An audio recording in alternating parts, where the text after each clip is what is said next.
Salut les gars, alors aujourd'hui on se retrouve dans une nouvelle vidéo. Mon dieu. Salut les gars, alors aujourd'hui on se retrouve pour refaire la vidéo qu'Ezzy l'a faite sur les diffets sur son corps. J'ai vu cette vidéo et j'ai adoré le concept, et à la fin de la vidéo elle invite tous les youtubeurs à le faire aussi. Et vu que j'ai adoré et que j'adore Ezzy, comme vous le savez si vous avez vu ma première vidéo, j'ai décidé que j'allais le faire aussi. On est parti pour le premier fait. J'ai une cicatrice, pas sur ce bras là pas du tout.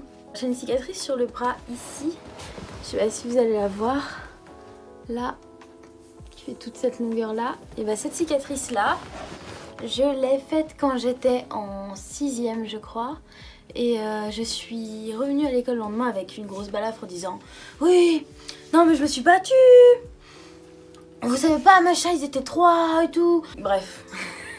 Et en fait, pas du tout. La veille, je rentrais chez moi en vélo et je me suis pris un container à ordures. Et en rentrant chez moi, j'ai eu la bonne idée de mettre de l'alcool à 90 dessus. Et du coup, ça n'a jamais disparu. Voilà, ne faites pas ça chez vous. Le deuxième fait sur moi, c'est que la seule fois où j'ai eu des points de suture de ma vie, c'est sous le pied.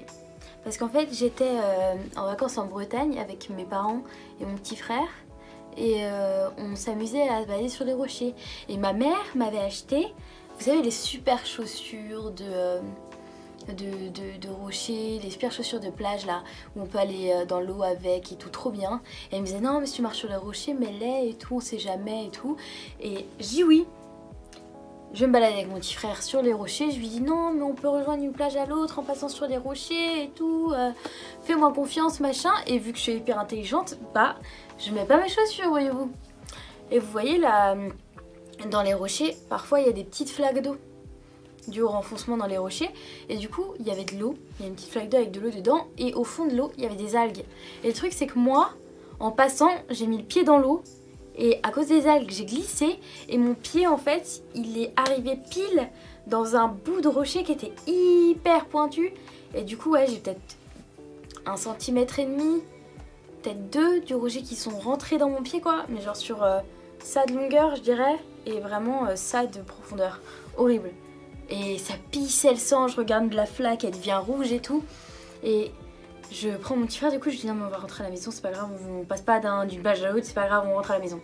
Et en fait on arrive en bas des rochers, du coup je remets les chaussures machin, mais en marchant sur la plage il y a plein de sable qui sont rentrés dedans. Je vais dans la douche pour enlever tout le sable que j'ai dans le pied carrément. Et là je vois que genre c'est vraiment incrusté, je vois c'est blanc et tout, ça me dégoûte. Je vais voir ma mère, je lui explique, ma mère elle est très sensible au sang. Et du coup bah elle se sentait mal et tout, elle a fini par m'emmener chez un médecin d'urgence. Et j'ai eu des points de suture et pire douleur de ma vie, c'est à dire que la plante du pied, la peau elle est horrible à passer. Du coup les piqûres d'anesthésie c'était une horreur, c'était vraiment une horreur. J'avais l'impression qu'elle me rentrait un couteau dans le pied, je hurlais, ma mère elle était pas bien, bref c'était une horreur. J'ai gardé ça une semaine et j'ai enlevé mes fils moi-même. Ne faites pas ça chez vous. Le troisième fait, c'est que j'ai une toute petite cicatrice que je suis sûre que vous ne verrez même pas ici sur le doigt là. Je suis sûre qu'on la voit pas, c'est pas grave. Parce que mon père est boucher, et quand j'étais petite il avait un couteau qui s'appelait le désosseur qui était très aiguisé et j'avais pas le droit d'y toucher. Bien sûr j'avais pas le droit d'entrer dans la cuisine non plus quand il faisait ses trucs avec ses couteaux, normal. C'était un adulte responsable quand même. En fait un jour je suis rentrée dans la cuisine au moment où j'avais pas le droit d'y rentrer. Moi normal je me suis dit non mais c'est le couteau qui coupe, faut pas y toucher, papa il l'a dit. Oh mais je vais quand même toucher un peu quand même. Et en fait j'ai passé mon doigt sur la lame, mais genre vraiment comme ça quoi. Sauf que, étant hyper aiguisé, en fait le couteau il m'a quasiment coupé le doigt. Ne faites pas ça chez vous. Quatrième fait sur mon corps, après avoir terminé avec toutes les blessures et tous les coups et tous les points de suture, etc. Tout le monde me dit comment tes parents ont fait pour accepter que t'aies les cheveux comme ça et tout, parce que en général j'ai les cheveux bleus. Et en fait j'ai pas demandé. C'est très simple. Pour mon Noël quand j'avais 16 ans, j'ai demandé à mon père de me payer ma commande Bleu Libellule. Sauf qu'il savait pas tellement ce que c'était. Donc c'est arrivé chez moi. Dans la nuit, j'ai tout décoloré. C'était pour Noël, j'ai tout décoloré, j'ai tout teint. Le lendemain, ma mère est venue me chercher, je suis sortie de chez mon père, j'avais les cheveux bleus. Elle n'y pouvait plus rien. Et vu que ma mère n'est pas vraiment du genre à se battre avec toi pour une couleur de cheveux, bah elle a crié un peu, mais en vrai, elle a rien fait après. Cinquième fait, en fait, non, j'ai menti quand j'ai dit qu'il n'y aurait plus de sang. Ces sourcils-là. Sous ces sourcils-là, j'ai une cicatrice. Là, ça se voit pas parce que j'ai pas les sourcils épilés. C'est vrai, désolée. Mais quand j'ai les sourcils épilés, on voit qu'en fait, là, qui traverse mon sourcil, c'est une petite cicatrice. Et bien, ça, c'était à la pêche quand j'étais petite. Mon frère, je crois, ou ma soeur, je me rappelle plus bien. Après, il y a un cartable, vous savez, les cartables valises un peu avec les roulettes et tout. Et en fait, ils ont pris ça et ils s'amusaient à tourner sur place, à faire voler le truc. Sauf que moi, j'étais petite et je suis arrivée, j'ai fait « Qu'est-ce qui se passe ?» Et je me suis pris le cartable en pleine gueule. Ne faites pas ça chez vous. 6e fait, la seule fois où j'ai eu une articulation cassée ou un truc comme ça, la seule fois où j'ai dû porter une attelle, c'était parce que j'étais au laser game avec ma grande sœur. On était l'une contre l'autre. Elle m'a tiré dessus et j'ai voulu lui courir après et tout mon corps est parti, mais pas ma cheville. Et du coup, je me suis rétamée. Et vous savez, quand vous courez un peu, vous marchez un peu, vous tordez la cheville vite fait, après vous continuez à marcher parce que vas-y, ça va passer quoi. Bah moi, j'ai cru que c'était ça. Sauf qu'en fait, je m'étais déchiré les ligaments. Du coup, j'ai continué à marcher comme ça, j'ai fait tout le laser game comme ça. Après, on a été faire un bowling quand j'ai dû enlever mes chaussures et que j'ai vu que ma cheville ne ressemblait plus du tout à ce à quoi elle ressemblait une heure avant. J'ai un peu paniqué. Mais bon, en vrai, j'étais bête, j'ai rien dit et puis on a continué la soirée. Quand je suis rentrée chez moi, je me suis assise. Je suis restée 10 minutes comme ça. Au moment où je me suis levée, mes larmes, elles sont montées direct. Parce que vous savez, quand vous avez une blessure, si vous continuez à être chaud et tout, bah vous n'allez pas vraiment sentir la douleur. Mais dès que vous vous calmez, c'est là que une blessure à froid, ça fait extrêmement mal. Du coup, voilà. Et j'avais les ligaments déchirés, c'était très bien. 7e fait sur mon corps, il est sur mon oreille là, ici. J'avais un rook avant. Un rook, c'est un piercing qui se situe dans le petit cartilage qui est juste là. Et j'avais fait ça à Londres, toute seule, à Camden Town, normal et tout. Et à Camden Town, il faut savoir que tous les 2 magasins, c'est un shop de tatouage piercing. Tous les 2 magasins. Donc moi, au bout d'un mois, je me suis dit oui, mais tu sais, Noëlla, t'es toute seule. Viens, tu te fais un piercing comme ça, ce sera ton petit souvenir et tout. Ok? C'était moins cher que de se faire tatouer évidemment. Donc je rentre dans un shop qui m'a l'air à peu près clean et je me fais percer le hook. Sauf que il a jamais cicatrisé. Je sentais que ce cartilage là faisait 2-3 fois l'épaisseur de mon cartilage normal et j'ai commencé à m'inquiéter. J'ai enlevé le piercing. Il y avait du liquide et tout. Je sais qu'il y a des gens qui sont sensibles à ça, donc je dirais rien. Bah après j'en parlais de sang.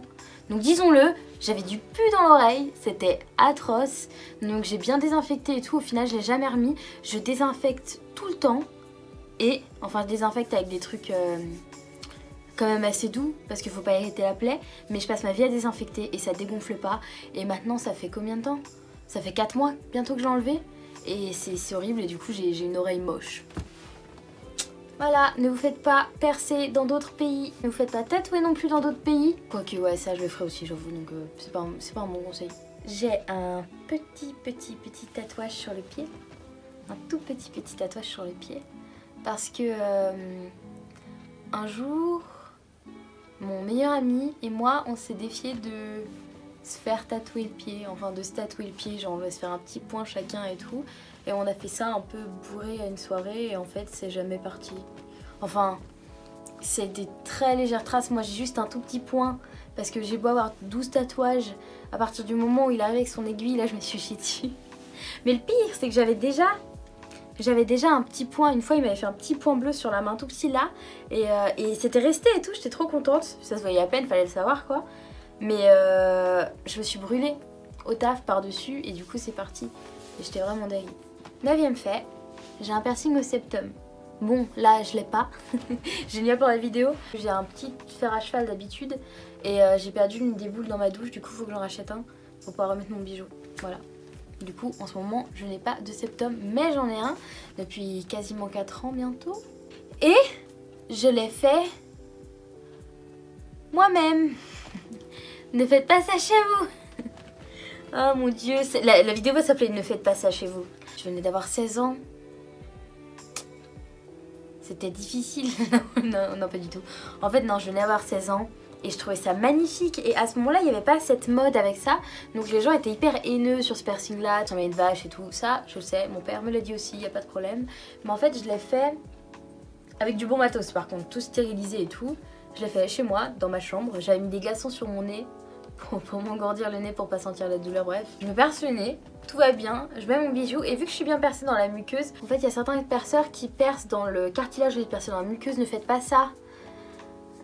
C'est très mauvais, donc si vous n'avez pas de muqueuse, je vous conseille de ne pas vous faire percer tout simplement. Je suis désolée, mais franchement c'est vraiment mieux. Et du coup moi je suis percée dans la muqueuse, donc ça fait beaucoup moins mal, il n'y a pas vraiment de nerfs par là et du coup je pouvais le rentrer tout de suite. Donc qu'est-ce que j'ai fait? J'ai percé ça, j'ai mon petit bijou, je l'ai rentré. Mes parents ne l'ont pas su pendant 3 mois. J'arrêtais pas de demander à ma mère pour qu'elle dise oui et tout. Et je me disais, vas-y, je lui demande, comme ça le jour où elle dit oui, je pars, je reviens avec. Et je fais genre, ouais je l'ai fait, tu vois. Sauf qu'à force d'en entendre parler, le copain de ma mère, il a commencé à se poser des questions. Un soir, on était tous les trois sur le canapé et tout. Et il me dit, ouais vas-y, t'as un truc sur le menton là et tout. Et je fais, hein? Où ça? Où ça? Et il penche la tête un peu, il fait, ah vas-y, je savais que t'avais un truc dans le nez. Je l'ai sorti et j'ai fait, bon maman, j'ai un piercing. Et mon père, il voulait vraiment pas. C'est ma soeur qui m'a balancé d'ailleurs. Elle utilise ça comme moyen de pression sur moi et tout, c'était horrible. Et elle a balancé ça en plein de repas de famille et tout. Mon père était grave deg. Du coup, il voulait pas que je le sorte au début et puis au fur et à mesure, il me disait plus rien. Dernier fait sur moi, et pas des moindres, je fais 1m56. Tout rond. 1m56 et je faisais 1m58 avant et j'ai rapetissé. J'ai perdu 2 cm depuis mes 16 ans, j'adore ma vie. Du coup, j'espère que je ne vais pas finir à 1m20. Après j'ai rien contre les gens d'1m20 hein, bien sûr, mais j'ai pas envie de faire 1m20. Voilà, c'est déjà la fin de cette vidéo, j'espère que ça vous aura plu. Je remercie Ezil pour avoir lancé ce tag entre guillemets et j'espère que tu verras cette vidéo. Je vous souhaite une bonne journée, bisous.